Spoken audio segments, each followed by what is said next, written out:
Secretary of State Marco Rubio is in Saudi Arabia for discussions with Russia aimed at ending the war with Ukraine. ABC's Christiane Cordero is in Washington with the latest.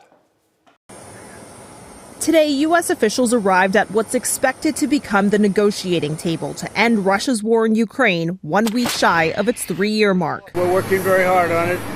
It's a war that should have never started. Secretary of State Marco Rubio, Special Envoy to the Middle East Steve Witkoff, and National Security Advisor Mike Waltz will participate in the peace talks tomorrow in Saudi Arabia. Across the table, Russia's Foreign Minister Sergei Lavrov, plus an aide to Vladimir Putin and the head of Russia's investment fund. Ukraine will not be there. They weren't invited. Maybe there is something at the table, but not on our table.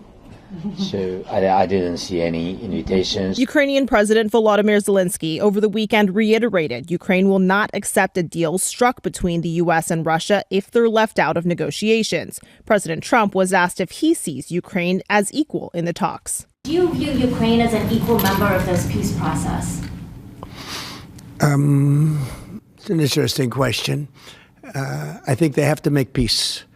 Their people are being killed.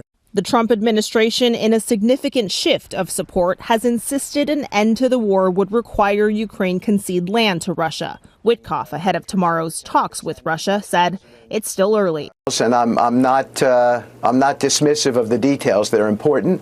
But I think the beginning here is trust building. Ukraine has said they need security guarantees in the form of European troops or peacekeeping forces before they agree to any settlement with Russia. Now, Zelensky will also be in Saudi Arabia this week for a bilateral visit outside of these talks. Christiane Cordero, ABC News, Washington.